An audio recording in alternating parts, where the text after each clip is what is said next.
అందరికీ నమస్కారం. Welcome to Paru's home.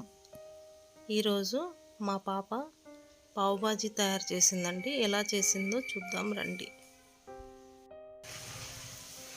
First ఒక మందపాటి పాన్ తీసుకొని అందులో కొద్దిగా బటర్ వేసుకొని వేడి చేసుకోవాలి. తర్వాత ఒక స్పూన్ వరకు జీలకర్ర వేసుకొని వేయించుకోవాలి.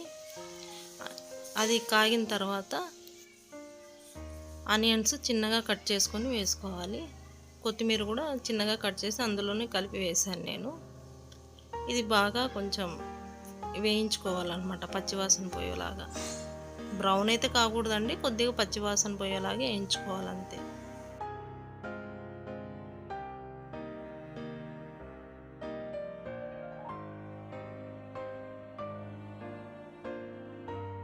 కలుపుకోవాలి. ఇవన్నీ జస్ట్ పచ్చివాసన పోయే వరకు వేయించుకోవాలండి, అంతే. అందులోనే కొద్దిగా కరివేపాకు,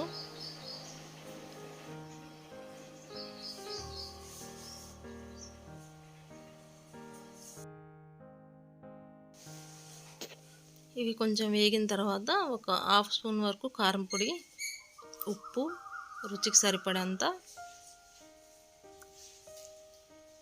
కొద్దిగా పసుపు, ధనియాల పొడి ఒక చిన్న స్పూన్ వరకు వేసుకోవాలి. అవన్నీ మరీ బాగా కలుపుకోవాలండి.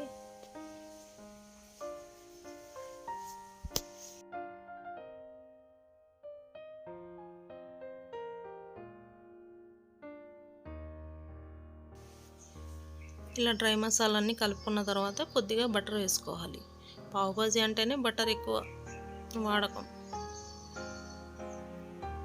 ఇవన్నీ కొంచెం దగ్గర అయిన తర్వాత పావు బాజీ మసాలా, ఒక స్పూన్ వరకు పావు బాజీ మసాలా వేసుకోవాలి.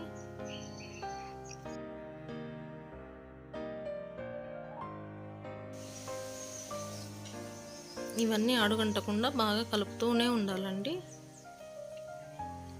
అందులో ఈ పాన్ వచ్చేసి నేను ట్రైప్లే తీసుకున్నాను కదా, బర్జర్. చాలా బాగున్నాయండి. అసలు అడుగంటవు, స్టీల్ అయినా కూడా మాడే అసలు ప్రసక్తే లేదు. అసలు వంటలు కూడా ఎంత బాగా అవుతున్నాయంటే అంత బాగా అవుతున్నాయి. ఇలా మసాలాలన్నీ వేగిన తర్వాత ఫస్ట్ మనం ఉడికించి మ్యాష్ చేసి పెట్టుకున్న ఆలూని కలుపుకోవాలి. తర్వాత కొద్దిగా నీళ్ళు వేసి ఇదంతా దగ్గర అయ్యే వరకు బాగా కలుపుకోవాలి. ఇలా కలిసిన తర్వాత ఒక హాఫ్ గ్లాస్ వరకు నీళ్ళు వేసుకొని ఉడికేకి మూత పెట్టేసి ఉడికించుకోవాలి. బాగా దగ్గర పడే వరకు ఉడికించుకోవాలి దీన్ని.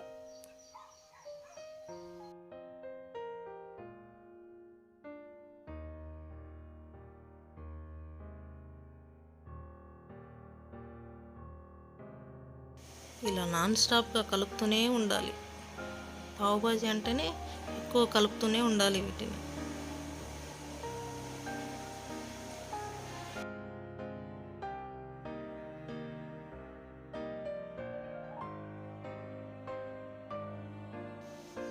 ఇలా బాగా ఒక 5 నిమిషాలు ఉడికించుకున్న తర్వాత కొద్దిగా బటరు, పచ్చిమిర్చి స్లైస్ చేసినవి మధ్యకి, కొద్దిగా కరివేపాకు వేసుకొని బాగా కలుపుకోవాలి. చూసారా, కూర అంతా దగ్గర పడింది. ఇప్పుడు బాగా కొద్దిసేపు కలుపుకొని ఇంకా తీసి పక్కన పెట్టుకోవాలి.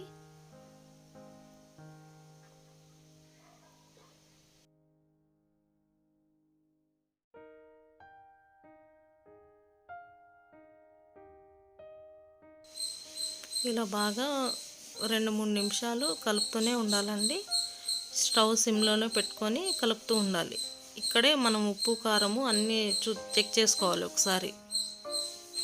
ఏమైనా అడ్జస్ట్ చేసుకోవాలంటే చేసుకోవచ్చు. ఇలా బాగా కలిపి పక్కన పెట్టుకోవాలి. ఇప్పుడు ఒక పెనం మీద కొద్దిగా బటర్ వేసుకొని పావు అని మనకి పావు బ్రెడ్ అనేసి మన బేకరీలో దొరుకుతుందన్నమాట. అది తెచ్చి దీని మీద రోస్ట్ అయ్యేలాగా బాగా వేయించుకోవాలి.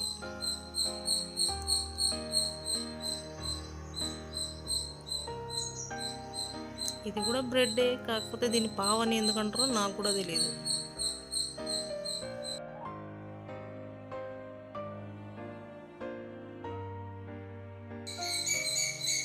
ఇలా కొద్దిగా బటర్ యాడ్ చేసుకుంటూ దీన్ని బాగా రోస్ట్ అయ్యేలాగా వేయించుకోవాలి.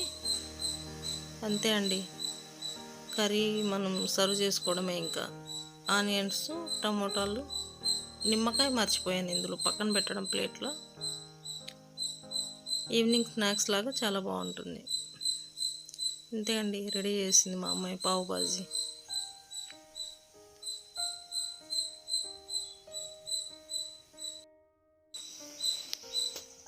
అంతే అండి, పావు బాజీ తయారైపోయింది. ఇప్పుడు సర్వ్ చేసుకోవడమే. ఈవినింగ్ స్నాక్స్ అన్నాం కాబట్టి ఇది ఒక కప్పు కాఫీతో కానీ లేదంటే టీతో కానీ చాలా బాగుంటుంది. ఈ వీడియో ఎలా ఉందో ప్లీజ్ కామెంట్ చేసి చెప్పండి. మా వీడియో కనుక నచ్చినట్టయితే ప్లీజ్ లైక్ చేయండి, సబ్స్క్రైబ్ చేసుకోండి, మీ ఫ్రెండ్స్కి షేర్ చేయండి. Thanks for watching. Thanks for your time.